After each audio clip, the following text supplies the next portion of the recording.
What do you want? I'm in the middle of a podcast. Leave me alone. This guy who really is, I think, a bad guy. Russell, I think you are a bad guy. I'm not going to sit here and tell you what you want to hear. I'm going to tell you what the truth. I don't want him knowing where I live. You can hate Russell, but one thing you cannot take from Russell is his ability to play that game. I ain't finished playing just yet. Welcome to the Russell Hantz Show. I want to welcome a very close friend of mine, mostly from the events, Billy Garcia. How are you doing, Billy? I'm doing great. How about yourself, Russell? I'm good. So you just got back from Give Kids the World. How'd that go? Actually, I didn't go this year. I didn't go. Oh, you didn't go? No.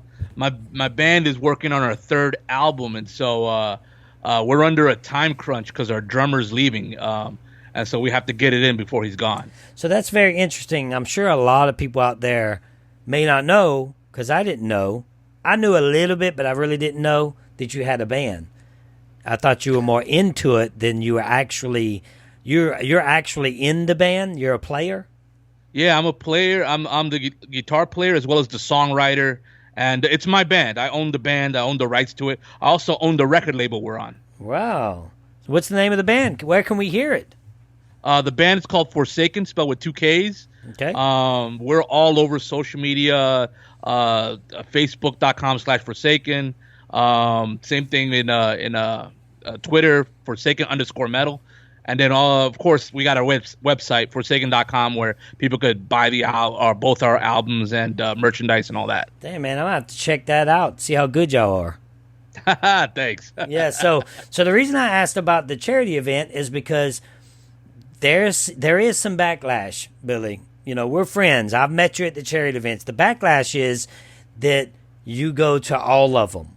So what I want your point of view, and you didn't go to this one. So, you know, what's your point of view on when people say something like that? I know it's for charity. I know that it's helping, especially Give Kids the World. It's a great organization.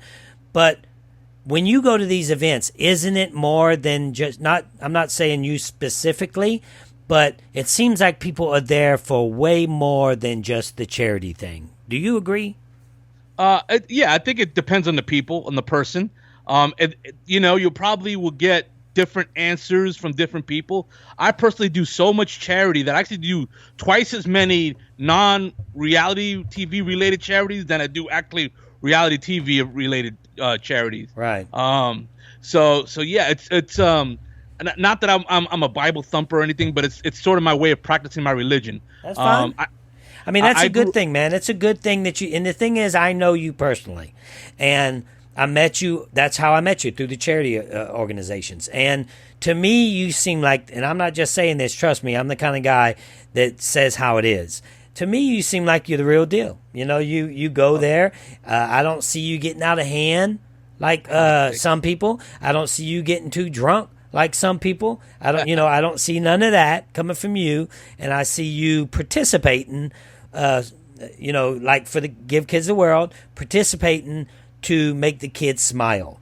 So I appreciate that. And I just wanted to ask you because other podcasts, they talk about it. We've talked about it on my podcast. I don't want to throw anybody on the bus. You can if you won't. But other podcasts talk about it, and they say your name a lot in the industry. Like, okay, this is the deal. Everybody knows Billy Garcia, and this is a fact. Only because probably she was a 2-time first outer, Francesca, you were first out, correct? I was second out. Second out. But you were early boot, like first or second out. Right. So you are one of the most popular, you are the most popular, in my opinion, of early boots when you're dealing with Twitter. You have over 100,000 followers? How did that happen, Billy? Not quite. 80. Okay, you still have more than Russell Hantz, the king of Survivor. Now, how does that happen? What did you do? You must be some kind of social media genius. Tell me how it happened.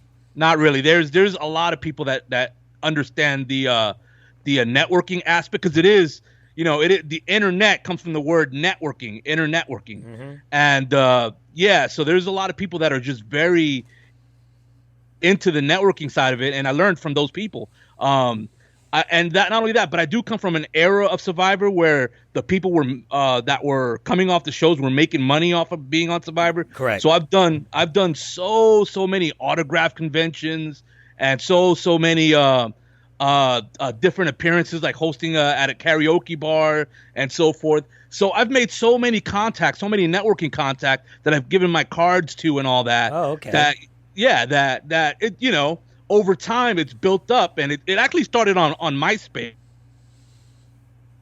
Far back we're going. Right. So and you were once you I were was actually, on MySpace, and in my opinion, dude, you were one of the most popular on the season, and you were second out. That's why, to me, it's crazy you haven't got asked again. Crazy. Thank you.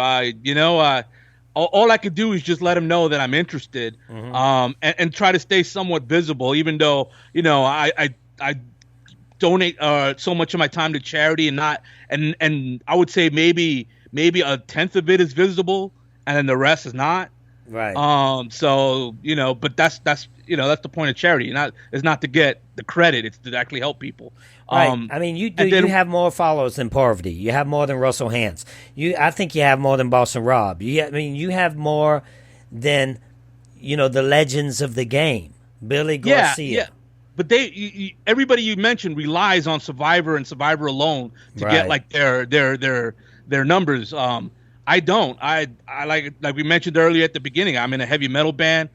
For about 15 years, I was a pro wrestler, and I still do pro wrestling podcasts to this day. Yeah, and so long story short, I don't want to just go down the line and list absolutely everything that I do with myself, because that'll probably bore the bejesus out of your view. Nah, man, they love it. They love it. But it's not that it's one thing. It's an accumulation of things, and that's why a lot of my a lot of my inbox is just flooded with different people that want different things from me. Some of it is spam. Some of it is people that just think that because I have some fame from a TV show or from the band that'll somehow help them. Right. So I get a lot of that. Maybe I get more of that in my inbox than anything else. Right. So have you ever went? There's a few times with me, I've talked about it recently on my podcast, to where I was verbally attacked, because of who I am from Survivor, and you can imagine how that works when you get into a room with a bunch of big growing heads that they have to show up someone when they get drunk. So that's why I basically don't do the Hearts of Reality part of it, but I am still part of the Give Kids the World part of it. You see what I'm saying? I hear you. So have you ever been through any kind of circumstance where someone disrespected you, were drunk, or just tell us a story? Tell my viewers a story. They love stories of something that went down that maybe you haven't told before, or that someone disrespected or said something to you, make it seem like that you were less than them or something like that. Has that ever happened? Yeah, actually, I was doing this Canadian reality show. I've done a lot of other reality shows other than We love our Canadians. We love our Canadians. Yeah, they're wonderful people. And there was press from NBC that was there to cover like a bunch of reality stars doing shows for other networks in other countries. Like, that was the story. So I was doing a Canadian show that was being filmed here in New York. Right. And NBC pulled me aside for an interview in the middle of the reality show, because we weren't sequestered or anything. And I don't even want to mention the name of this reporter, because I don't want to give her any free publicity. Right. But she literally was like dressing me down about calling me a fame whore, and saying that I have self-importance, and this was at the beginning of the interview. I hadn't even had a chance to she introduced me, and then she dressed me down after her introduction. I didn't even have a chance to say hello. Wait, so you were sitting there doing an interview with her, and then she she broke out like, okay, this is a fame whore. That's who we're about to talk to. This guy's nothing. Yeah, this guy's What? very self-important. Dude, that happened to me one time. One time it happened to me on Sirius Radio when I was doing my show Flipped Off. This girl came into me and was like, so why are you divorced? Or why are you getting a divorce? You cheated? You did this? You did that? Wow. And I said, listen, bitch. And everybody was there, like all production. I said, listen, bitch. I said, are you this aggressive because you're this ugly? Oh, like I started on her. I was like, you see, the problem with you is you're trying to get famous on Sirius Radio, and you're trying to act like you're somebody that you're not, probably. But you're too ugly to be talking shit like that. Like I lit into this. So what I'm saying to you is you cannot allow them to push you around like that, Billy. No, you have agree. to push back. Whether you know what, and my pushing back is different than your pushing back. Yes, I'm more of an aggressor. When I push back, I'll say something that cuts deep, and you may say something that's maybe even more intelligent that just makes them feel bad after the interview and makes the viewers feel sorry for what they just heard her tell you. So how did it go after that? How did it go down after that? Like she introduced you like that, then what happened? Yeah, then I she was like, oh, so then she asked her first question. You're doing a show for Canada, and I was like, yeah. In between my charity work, I like to still stay busy in the industry, and I started telling her about I steered it away from the TV show and steered it towards the charity work, and towards the end of that answer, because there was a few questions that came after. Mm-hmm. Towards the end of that answer, I kind of made it clear, like, you're relying on us to have a job, like, without being able to interview us, like, you got nothing. Right. So and then later on, towards the end of the interview, I was like, well, whenever you're ready for some real journalism, you can give me a call and we'll talk about something. I would have been like, oh, you think I'm a fame whore? Well, maybe so. At least I'm not a real reality whore in real life. Well, I tend to like to add humor to sort of maybe not have it be so adversarial when I do some of these interviews, because some of them they do tend to be jerks about it. Mm-hmm. There was another interview I did. I did a documentary called The 16th Minute, which is about what happens after your time on the show. Of course. And doing the publicity for that documentary, one of the people were there were like, well, if it wasn't for the documentary, I would have never known who you were. And being hilarious, being me, I found it funny, and I was like, yeah, well, if it wasn't for the same documentary, I wouldn't know who you were. Right. Okay. Yeah. Sometimes you got to come at them like that, man. You can't let people walk on you. No matter what. And the thing is, people might have their views of different things because of how Survivor laid it out for the viewers. They might think of you a certain way when I know it to be different. So I want to know how it all started, man. How did you get called? Like, tell me the process of you getting on Survivor. I'm interested in that process, and then all the way down to the Candice thing, of course. So you get. How did you get casted? Did you do it, or did they find you? No. My sister had heard about a open casting call and a commercial, and we're both fans, but she was the one that'd been talking about doing it for a while, but just in passing. Mm-hmm. And so I dared her to do it. I did a brother thing and dared her to do it, and she didn't. She tried to spin it on me. She didn't actually go through with it, so she tried to spin it on me and dared me to go to do it. So I actually showed up, and they cut the line at 5,000. They couldn't support anymore. Well, this is back when Survivor was in the top 5 all the time. So I need to know, Billy, what did you do to get their attention? You went to a casting call and got their attention? Yeah, what happened in that interview that got their attention? Well, the first time I did the interview, I bombed. I just know from being a pro wrestler, like, when I suck, and I sucked. So I went to go take pictures with some of the survivors that were there, specifically Brian and Judd from Survivor Guatemala. Okay. And Brian told me that he had to try out like 3 times before he made it, and Judd overheard this whole thing, and he shoved me back in line. He lifted up the rope and put me back in line. And I got busted by the casting director at the Lynn? time. And I thought, that was it. I'm going to get kicked out of the place, and they're never going to want me now. Right. But she was so impressed by it, and she even tested the people around me, like, who wants to be on Survivor? And I was the only one that responded. She pulled me aside and gave me a booth all to myself to try again. And this time she told me to tell my whole life in one run-on sentence. Okay, what was that sentence? That I said I was Billy Garcia, a Dominican New Yorker, a heavy metal guitar playing, pro wrestling former Marine. Damn. One sentence. One sentence. And so she says, like, that's what we do on the show. Like, that's you tell what happened and basically one run-on sentence on a confessional. Right. If you can't cut a confessional, they really can't do anything with you. No, that's a big deal. That's a big part of the show, being able to talk. Yeah, exactly. So she loved that I was a talker, and it was my spot to lose from then on. Yep. So after that happened, how long was it before they called you to go to L.A.? Actually, it was a longer process back then.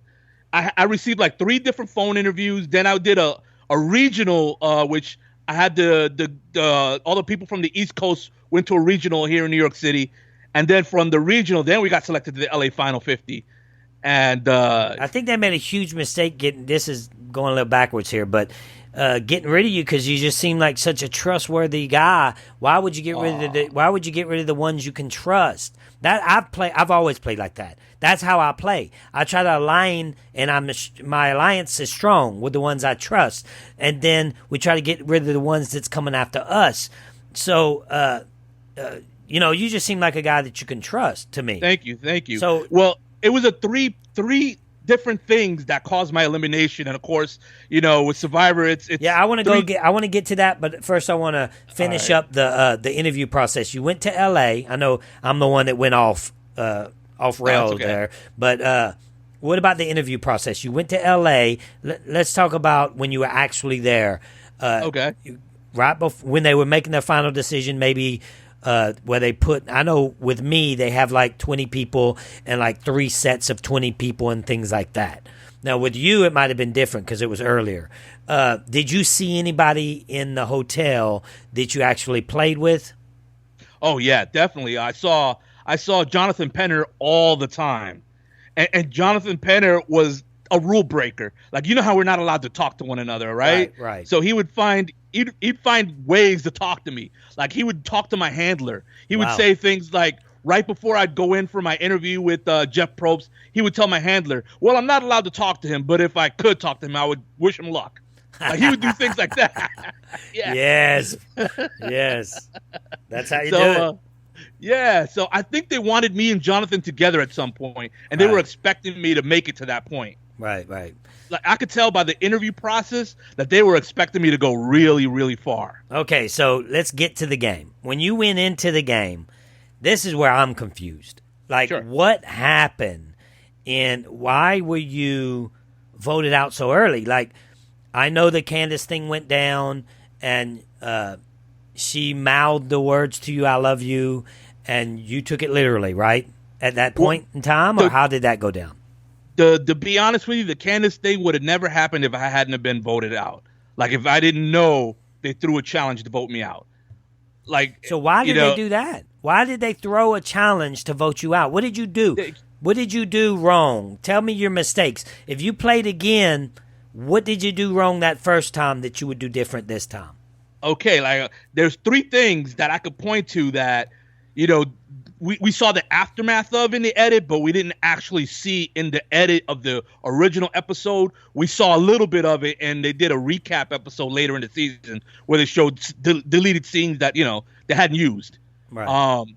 Number one that was out of my control was that my tribe, we were all divided up by race on my season. Oh, yes, right. So that, that's completely out of my control. And within my tribe, we were 2 different cultures within my tribe, where it was 4 of one culture and then 1 of the other culture. Right. And I was the one. You had 4 Latinos from LA and 1 Hispanic from New York. Yeah. The Latinos come from Latin America, Mexico, Colombia, all that, The Hispanics come from the Caribbean and are named after the island of Hispaniola. That's the name Hispanic. So I was from a completely different culture, and they were all practically neighbors. So there's nothing I could do about that. That's that's cats. That was number one. That was the number one thing. The number two thing was during the first challenge, my tribe set me on fire during the first challenge.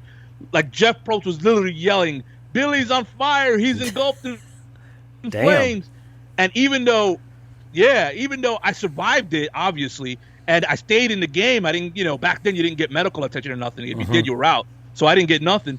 But I was very human. I was pissed off. I was literally pissed off at my tribe that they were so did careless. You showed it? Was that it was in my demeanor. It wasn't something I said. It was the way I carried myself. Right.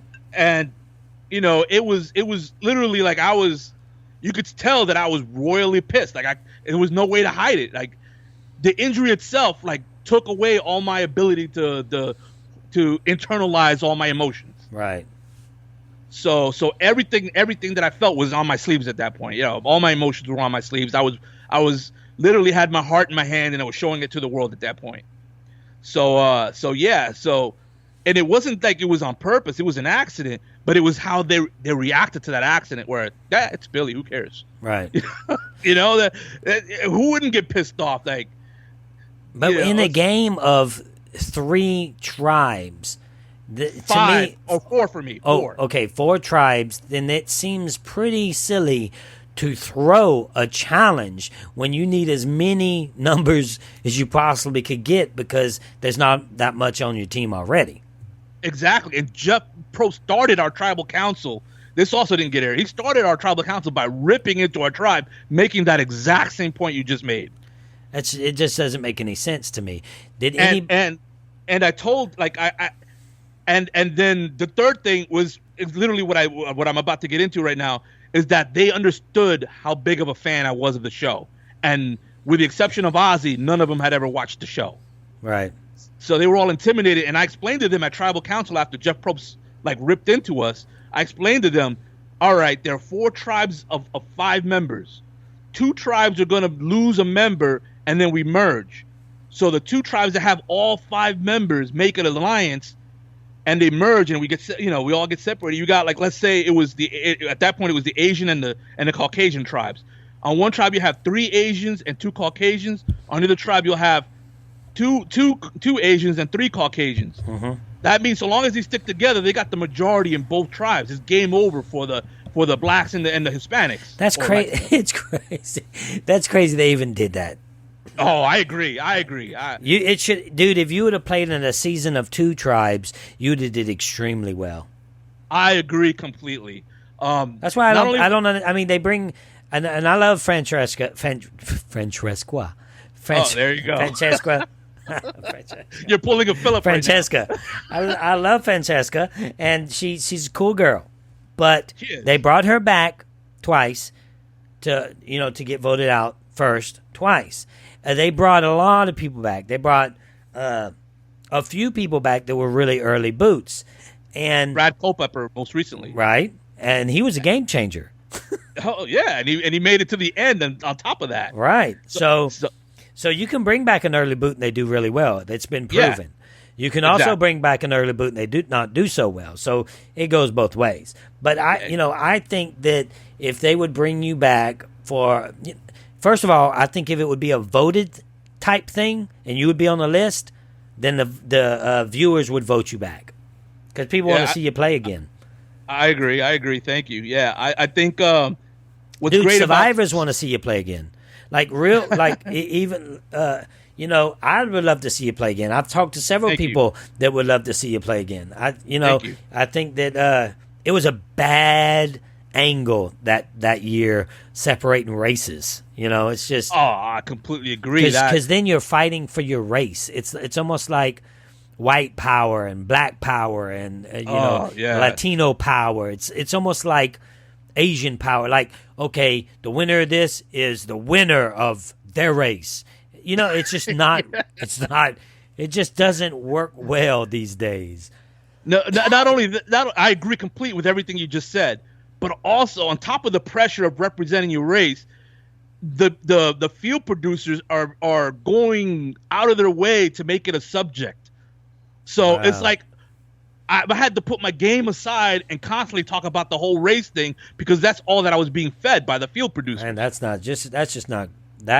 a terrible decision. Terrible decision to do a season like that. Almost as bad as a Game Changer with people that was early boots. Right? Yeah, for sure. Right. Yeah, I can go off on some of these players that were on that season. Yeah, I've done that time and time again on different podcasts. It just didn't make sense, and I think they are paying for it now. So yeah, what's the name of that Big Brother guy that was playing Survivor and Game Changers? That was Caleb. Yeah. So he gets medevac. So what was his game changing move? That he couldn't stay? He couldn't tough it out? That he was medevac. Yeah. The thing is, I said, look, if you're gonna have a game changer that was medevac, then you have to do the first one, the very first medevac, which would have been Scoopin', which they couldn't get because he was in prison for kind of craziness. Yeah, craziness is a good way to put it. Right. Right. Yeah. So have you ever had a previous survivor that rubbed you the wrong way that you just don't like? I would have to think hard about that one because I would say I get along with like 99%.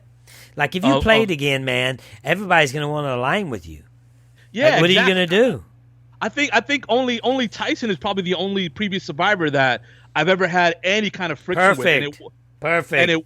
Me and you work together. We can get rid of Tyson. There you go. It's a done deal already. Done. Done. Now, I don't have no problem with Tyson. It's just I think he would have a problem with me. That's where that goes. But tell me what happened with you and Tyson. Oh, with Tyson, he just felt the need to rally all his numbers on Twitter. I'm hardly ever on Twitter. So he rallied all these numbers on Twitter. I was live tweeting because you remember Survivor asked us to do it. So I was just doing what Survivor asked us to do. Right. And he tried to get them all to take turns bullying me online. What? Yeah. That really happened? Yeah, and it just felt unnecessary. I assume he was so bored that he just had nothing else to do. Damn. Why you want to bully Billy Garcia, Tyson? That's messed up. It just felt unnecessary. But, it's also very petty. So yeah, but still, man, still. The bullying thing is have you been watching Big Brother? Yes. Yeah, so the bullying thing comes up a lot nowadays because of the whole Big Brother thing, and they dubbed that being the bully season almost already. And like with Josh banging the pans in their face, and if you're watching the live feeds, what Alex is doing, it's crazy to me. What is your take on you're in a game for $1 million or $500,000? What is your take on the acceptability of bullying in a game like that? Do you think it's acceptable to bully someone when you're playing a game for $1 million? Because you can always say it was just a game, like everybody says. See, yeah, and to that, my response to it's just a game. I have a quick response to that, and that's people need to like you to vote you the winner. So. No, it's not. It's not that you're doing it because it's just a game. You're doing it because you're a jerk and you can't help yourself. Right. So that's what I would say to the bullying. So do you think there's no place for bullying in even games for millions of dollars? No, absolutely not. If you're so good that you deserve to win, you don't need to take the low road. You could blindside someone. You could pull the rug out from someone. You could even frame them for something that they didn't say or do. But you could do it without bullying. Right. Yeah, man, I agree. I think bullying is and people are like, "Oh, you bullied. Wait, first of all, there was a method to my madness. Everything I did was behind closed doors. I didn't do it in their face. Yes, I burnt their socks. They didn't know I burnt their socks. I was trying to manipulate the way they felt. So I can control, so they would be miserable, so I can control other things, like their votes. Yeah. See, my take on it, since we're on Big Brother a little bit, is everything in that house, in our case, in an island, is part of the game. every coconut in the island is part of the game. In the house, literally every cup, every plate is part of the game. But it gets personal, man. Like Cody was saying, you might have heard it. Cody was saying, we can talk Big Brother, Brother 19. Cody was saying, this isn't just a game for me anymore because he was in love. And then it all changed for him. So when he stepped out of that game, it started becoming dangerous. And I know that production was worried because in his mind it wasn't a game anymore. He's not playing the game, and these fools were still bullying him in his face when he could have easily snapped on them because it became real life for him. Yeah, no question. See, if they would have done it in a way like, let's say he had a favorite cup and they hid that favorite cup. To me, that's a move in the game. Right, of course. But when your intent is to just aggravate, like just to make them mad for the sake of making them mad, then that's not part of the game because you're attacking them. You're literally trying to mess with their mental state, like their ability to stay sane. Right. You're trying, literally, you're trying to make them go insane, which isn't a game. Exactly. Because you know what they do? They can do that in other countries. They can torture you in other countries, probably this country too. They capture people, whoever it may be, and they can torture you without putting a finger on you. So, no question. And they can mess with your mental capabilities, and that's what's happening. That could happen. Cody's a strong guy, so it wouldn't happen with someone like Cody. But let's reverse that, and let's say it was Cody doing all this to Josh. Everybody would be all over Cody because it would be out there, dude. He would be the world's hatest. Yeah, he and I both served as Marines, not together, but we both served. So I kind of know, and we were both 311 riflemen. So I kind of know what he has, like in his training that he could have used to torture people without touching them. Right. Everybody that's gone through boot camp went through through a form of torture where they don't touch you. Right. Of course. Yeah. So he has that. He has that he could have done, and he elected not to. So that shows you where he draws the line. I couldn't have been that strong, man. I would have quietly, politely said, if you don't leave me alone, you're going to regret it for the rest of this season. I'm not going to touch you, but I promise you're going to regret it. And then if they kept on and on, I'd head to the icebox, the refrigerator, and I'd grab me some mayonnaise and mustard and ketchup, and I'd head to their stuff. And then first I'd put it all over my stuff. Because I'd be like, you can't get me because I don't give a fuck if I'm wearing something that smells like ketchup. I don't care if you mess up my T-shirts. But I would go to their stuff and I would drench it. I would go to their beds and I would keep them up all night long. Every night, all night. I would drop little things of ketchup on their forehead while they're sleeping all night long. So it would be a totally different situation for me. And I would warn them. I'd say, listen, I'm warning you. Just leave me alone, fella. If you leave me alone, then you'll be fine. But you do not want to start messing with me. I promise you. Because I'm laid back, man. Believe it or not. And I'm laid back to my alliance especially. But when they start messing with my people, my alliance or me, I come at you. And I come at you hard.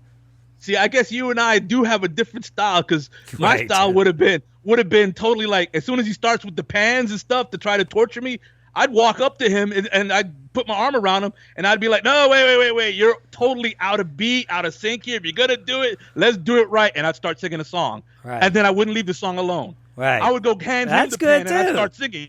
That's good stuff too. I think yours would be more lovable. Mine's not so much. Yeah, well, because I still, I would still believe that people have to like you in order to vote you the winner. Right. So, and you see, dude, you see people like, Alex or even Paul. We talked about this. I just talked about this in my last podcast. So if you heard that one, you're gonna hear it right again.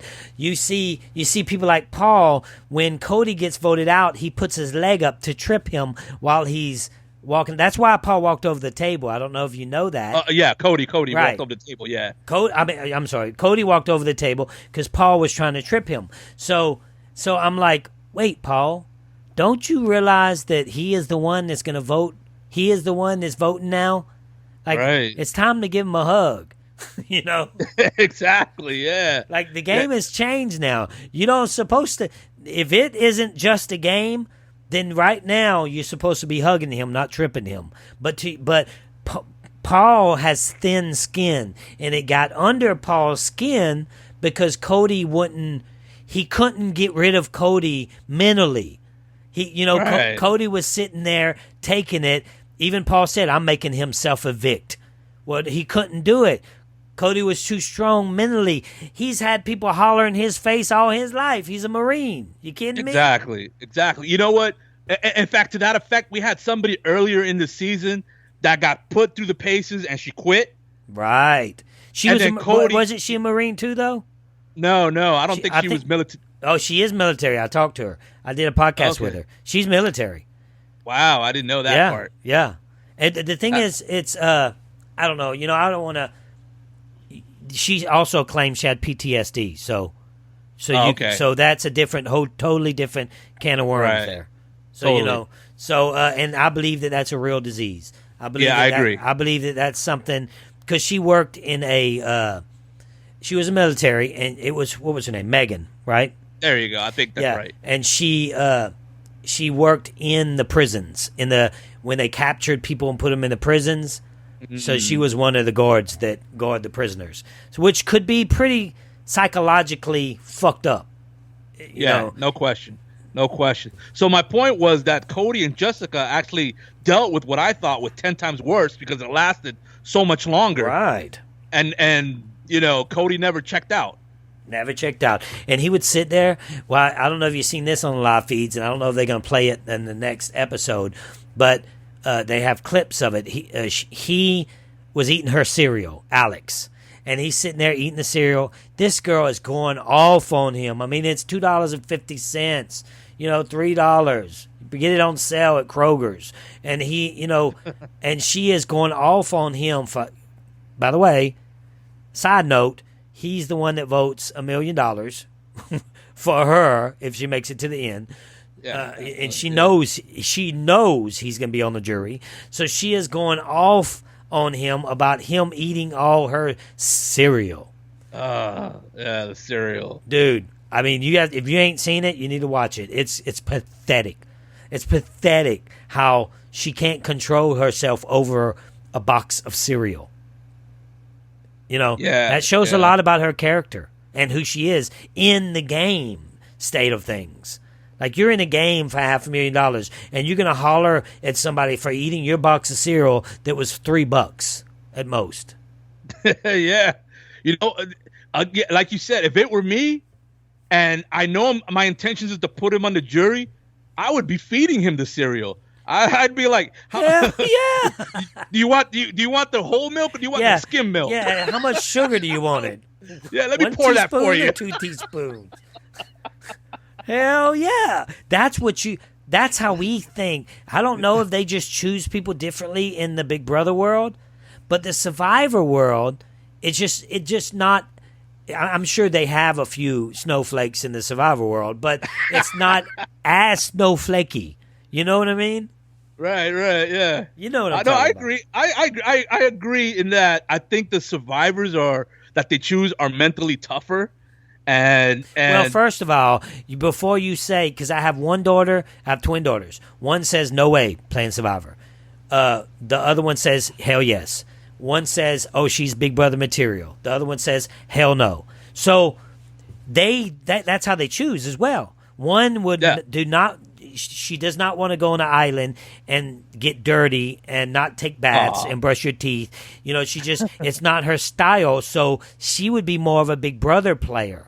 So they choose accordingly. They're choosing more snowflakes for Big Brother than they are for Survivor. They need to do a snowflake edition of Big Brother. Big Brother Snowflakes. What are they going to call that? The Snowflakies. The Snowflakies.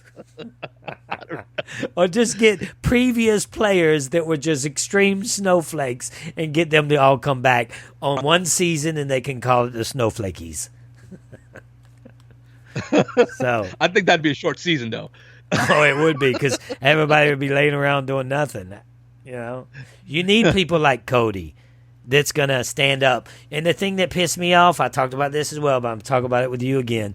When he took up for his girl and then she got mad at him for doing so.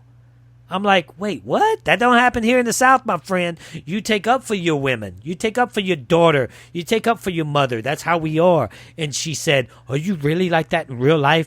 Am I going to have to worry about that? Wait, what do you mean? Worry about me taking up for you all my life? Yes, ma'am, you will have to worry about that. Because I'm going to take up for you all my life, till death do us part. And she got mad. I think Cody was not in a place where he could give the right answer. And the right answer would be, this is the game, and he's, in the game, it's going to be different than the real life. So you can't say that they equate. But Cody said that he wasn't in the game anymore. He was playing in real life in his mind. Well, as soon as she left, he got in the game, didn't he? Well, yes. When she left, he started playing game. He played game ball then. Yeah, so everybody was saying how he was hurting her game. Maybe it was the other way around. I don't know, man. She made such a bad move in that HOH by putting Ramses up. Well, yeah, she did. It was just such a bad move. I think that Cody could have did way better in that. I think they're both bad players. Now, I'm sure they're good people, in real life, and I appreciate Cody for sure because he fought for this country, and I'm big into that. And you too, my friend. I appreciate that, fighting for this country. That's why that's why, and this is totally off key, but I'm going to say it. That's why them statues are allowed. That's why people are allowed to march for them statues to either leave or stay. Because people fight and die for this country to where everybody should have the capability of marching and letting their voice heard. Now, I don't agree with hatred and violence. I don't agree with none of that. As soon as violence starts getting involved, those people should be arrested. But if you're in this group, the Republican group, if you're in the Democratic group, if you're in the whatever group, the hate group, if you're even in the hate group, on either sides, you should be allowed to march if you're not going to harm anybody, because people like you, people like Cody, people like Caleb, they fight for this country, and some die for that fight. So freedom of speech is a big thing to me. And, all that stuff that's going on right now with the statues, you cannot stop freedom of speech. Let them speak. Even if you disagree, we have to allow people to speak. Well, there's something that we used to say in the Marine Corps back when I was in, and I was in way back when Reagan's last year, and then the rest of it was when HW took over. Right. But so it's been a while. But we had a saying back then, and that's that we're not defending the left-wing states of America. We're not defending the right-wing states of America. We're defending the United States of America. That's right. And, that people, all across the country should ask, if they have a veteran, they should ask them their opinion. They should ask, hey, what do you think we should do? And you know what they're going to say? You should march because I fought for it. And, no harm should be done. Now, when that happens, it doesn't become a march. It becomes a felony. And those people should be arrested. But it doesn't matter what group people. You should be allowed to march under any circumstance. I don't care if you don't like their speech. I don't care if you hate the person and they're about to randle off a bunch of hatred things. Yeah, my advice is march, but police yourselves so that the real police won't have to. Right. Like, you're always going to get some yahoo that'll take advantage of the situation. Police yourself so that you could march and get your point across, and then not get lost in the melee that would the brouhaha that would come later when some yahoo hijacks your march. That's right. Yeah. And what I worry about is setting precedent. You stop marches because you just don't like what they're marching for. Right. And that's a whole nother, that's throwing freedom of speech under the bus. And, dude, it's just like, I know I got some military friends and family of mine, and they are appalled at when they hear they're fighting for stuff just like that, and then governments try to stop it. It's just, I don't know. Right. And I'm not talking about if you should or shouldn't take down the statues. That's another totally different argument. I'm talking about the right to argue the point if you should or shouldn't take down the statues. Right. Yeah, I've actually been asked on Facebook if I think these Confederate statues should be taken down. And my answer is, I don't live there. You're asking the wrong guy. Ask the people that live there if they think, that they want this in their home, Right. They live there. It's a real tough, it's a decision I think people need to make. Like groups of people, like maybe voting like we do, Yeah. Maybe vote on it, but don't stop the people from marching or stop the people from on either sides. Because once that happens, things are going to get a little testy because you set precedent, and precedent is law. Right. But that's a whole nother different podcast, man. We might get into that later. I'm trying to get Evil Dick to talk to me about stuff like that. On the podcast. But so, how bad do you want to play Survivor again, man? Oh man, it's on my mind every day, to be honest with you. You get a lot of past survivors, not a lot, but you get this specific group of past survivors that like to play off like, hey, Survivor doesn't define them. They're not worried about it. If they go back. They're lying. Yeah, exactly. They're full of it. I say Survivor doesn't define me, but it's important to me. Right.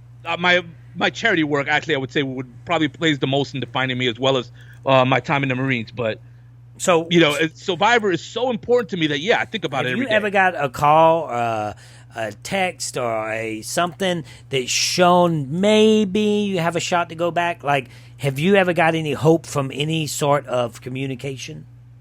It's been a while since I've been thrown a cookie, but there was a time when there was a stretch where they were doing so many returning player seasons that I got, I got the preliminary stuff that you would get, as somebody who's returned before that, there's a preliminary, and then there's when they're really interested.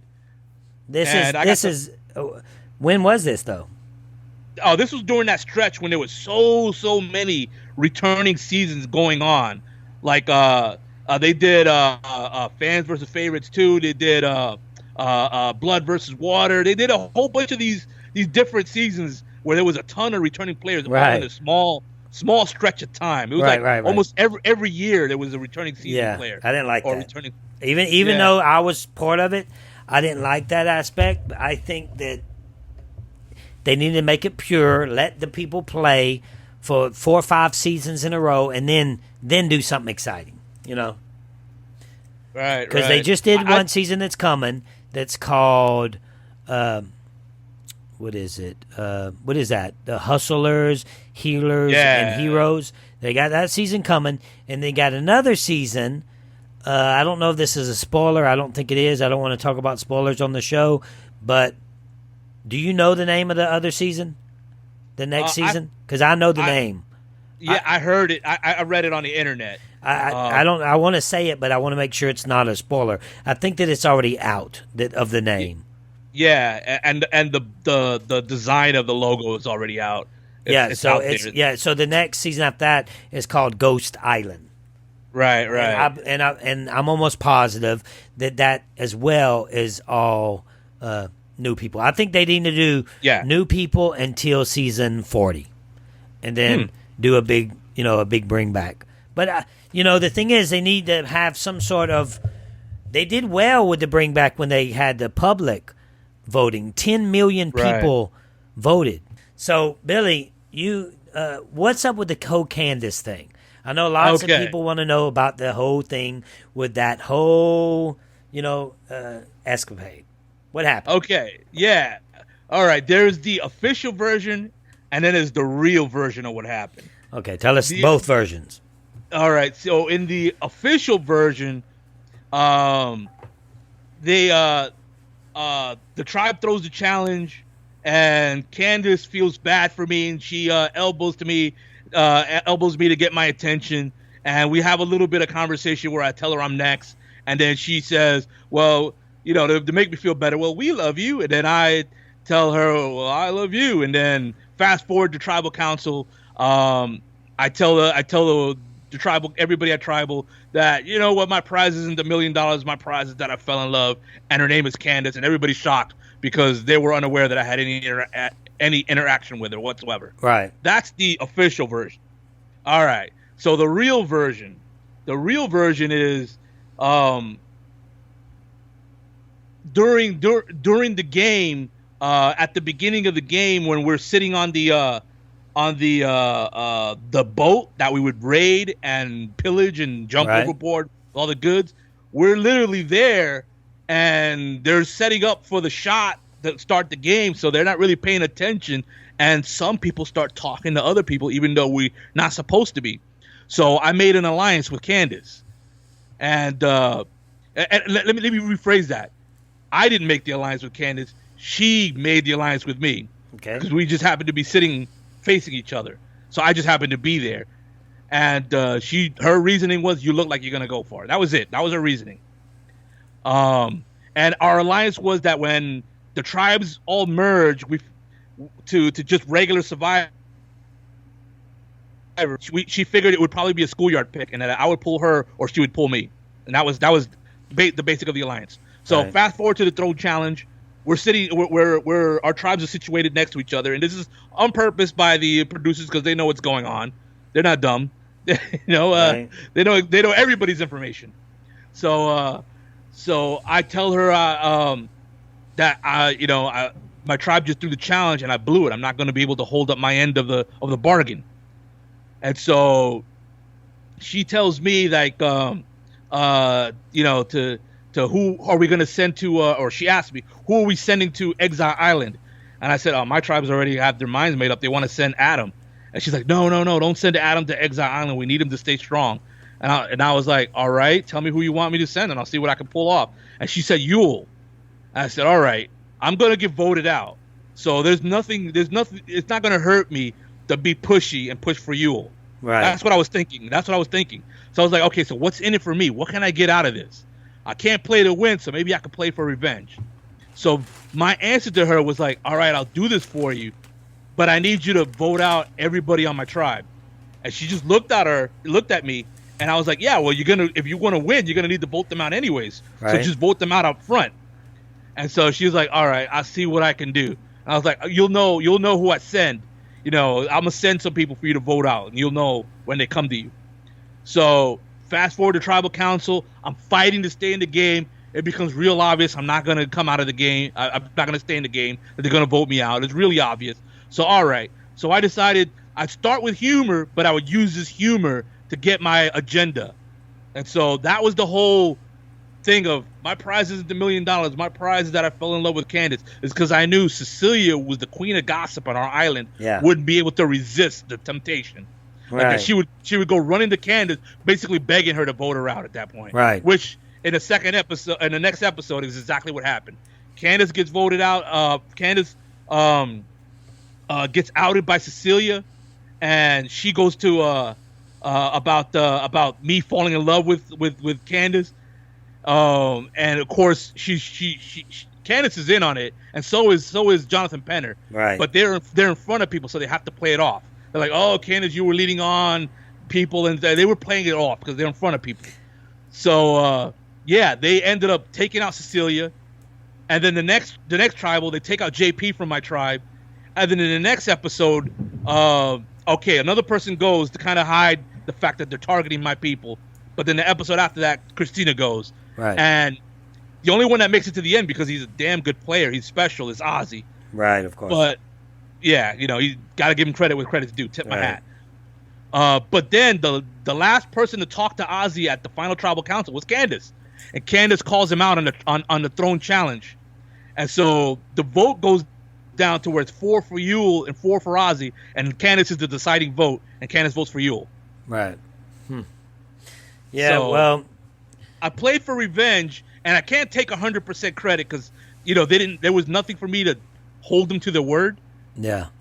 So did you ever see Candice after it was all over? You met with her? Yeah. of course, at the live finale backstage, and we totally played around with it. Did Jeff say anything about that at the live show? Because I don't remember. Yeah, for sure he did. First of all, he was there when Candice and I were playing around backstage, and we took a picture with her kissing me on the cheek and all that stuff. It was all a gag, you know? Okay, yeah. And so he was totally in on it. He knows the whole story. Everything I just told you and some more. Jeff Probst knows it all. What did you think about the way they edited it, though? The way it looked like you just fell in love by sight. I was called the night of the elimination. I think that happens to everybody that gets eliminated. They get phone calls from producers and whatnot. So when I was on the phone with several producers, specifically David Burris, right? He let me know that he's like you know what really happened. And as soon as he said that, I was like, oh, okay, I'm gonna get the bad at it. I was already getting bad at it. Right. I'm gonna get the bad at it. Well, it was good TV. It was good TV. That's exactly what he said next. It's great TV. You're never going to have to hold a real job again. Don't be mad. Right. Yeah. Of course. All right. Well, Billy, I appreciate you coming on the show, man. This guy, I like to cut him off in about an hour. We've been on 57 minutes. And it was fun, man. It was a lot funner than I expected. Yeah. It's always fun talking to you, whether we're in an official setting or not official setting. Yeah, we're going to have to do it. I want to do a live setting in next year at Hort's of Give Kids the World. Oh, okay. So I'm going to go there myself. I'm not going through any organization, and I'm going to get permits with the city and the sheriff and set up my stuff right there in the middle of everything. So, all right. And hopefully we can get Max and Korean on board with doing something like that too, because we just don't want people to push us around. You know what I mean? And maybe you can come on there and be a guest while we're doing it all. Yeah, you know what? I would come down just to be part of your show, even if I'm not part of the Give Kids the World event. All right, man. Well, I'll keep in touch with you because I definitely plan on doing something next year. I'm going to be talking about it all year long. Everybody's going to know I'm coming, and it's going to be exciting. Nothing craziness, no aggressiveness. I am a podcaster, and I'm a lover these days. So that's it. That's you know what I do. I will say before we part ways, that I listened to your podcast with Max and Corinne, and it was very funny. Mm-hmm. And I love the way they handle the humor. Like they like to play around with all my little side stories that everybody likes to tell about me, and they tell it in a very tasteful, funny way. They're funny. And they're excellent. They're very funny. The bus thing was hilarious. The song was funny. I don't travel 12 days on a bus, but it was still a funny story nonetheless. Tell us the true story, Billy, before we go. All right. Tell us the true story so we can get this straight. We need to get this straight for Max and Korean. Max and Korean, if you guys don't know, which I'm sure you know who we're talking about, they have a podcast called All the Fixins'. They're very interesting, funny, fun podcast. And we talked about Billy on the podcast, and that's what he's talking about. Corinne says that she heard of a story which Billy, was a Greyhound bus. You went all the way on a Greyhound bus or some sort of bus to Give Kids the World, which would be, probably a 24-hour drive. So tell us the story. All right. So I take a bus that's in Chinatown to two events, to the Cincinnati event and to the Give Kids the World. The way Corinne tells it is that I travel from L.A. all the way to Orlando. I'm in New York City, so I don't travel from all the way over there. But I don't take it to those two events, and I take it because it's fun. I mean, hey, man, if you prefer to ride a bus and you're okay with that, then ride a bus. This is one great story that I want to share with you, which is why I find it fun. For me, it's an adventure. All right. There was this one trip that I took to Cincinnati where they had live chickens in the cargo hold underneath the bus. Wait, you had live chickens in on the bus? On the cargo hold underneath the bus. Damn. They had them in crates. That's like the movies. Yeah. And then the guy I was sitting, usually I get a row to myself because there's hardly anybody there when I travel, because I travel overnight instead of during the day. And on that particular occasion, there was some people on the bus, and the guy that I was sitting next to on the bus didn't speak a word of English. Did you speak Spanish? No, he wasn't speaking Spanish. Do you speak Spanish? Chinese. I don't speak. I speak Spanish. Oh, but you can't speak Chinese. Okay. I can't speak Chinese. Not a word. All right. I can't even order food in Chinese. Right. But I could tell that he was having some sort of girlfriend problem or marital problem just by his tone. Right. So he was going on, and I'm gonna do a very bad imitation of this guy. Okay. He was like, "Oh no, Billy." No. And he tried to speak English at one point. He was like, two time. And I was like, yeah, man, I feel your girl problems, man. I totally feel it. I didn't understand a word, though. But the funny part is, like, when we did one of the rest stops, like, I actually bought him like a Pepsi. Right. That's nice. I felt bad for the guy. Mm-hmm. Yeah, I felt bad for the guy. And he asked me, and I pulled up my smartphone and I showed him that I was on Survivor, because he kind of asked me who am I and tell him a little bit about myself. Right. So I showed him I was on Survivor and all that stuff. And he was like, "Oh, Survivor, you here, Survivor?" I was like, yeah, I was on Survivor. And then he had to tell everybody on the freaking bus that I was on Survivor. He has my phone with my picture of me on Survivor. So he's telling them, obviously, he's telling them in his language. Yes, in his language, as well as some broken English. Right. Oh, him Survivor. Oh no. Okay. All right, that's a good story to end with, Billy. That's really nice. It's really nice of you to be buying them, all your crew there on the bus, some drinks. Yeah, it's just so much fun. It's an adventure. When I take a plane like I do to Temecula, California, or to that event, or to the one that you used to have in Houston, what do I see? The inside of one airport and the inside of another. Yeah, the only reason why get a bus, Billy. If you want to ride a bus, it's cheaper too. So what the hell? Yeah, and if it's a road trip. It's a road trip. Exactly. I was just about to say, if I were to drive down with other people, I would take that route instead. But if it's just me, I'd rather let somebody else drive. Well, we're gonna set something up, man. We're gonna have a crew of people come with us next. Give Kids the Worlds. The Russell Hantz show is gonna be parked right in the middle of everything, right there. So, all right, sounds like a lot of fun. All right, man. Well, it's nice having you on the show, and I'll keep in touch, brother.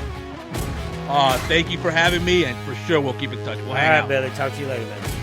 All right, take care, brother. Become a patron and get more content and bonus episodes, including video commentary of every episode of Survivor Samoa, weekly episodes of Whining with Wine, and you can become a patron for as low as $5. $5 gets you Russell's Alliance, $10 and you become a game changer, $25 and you're a legend.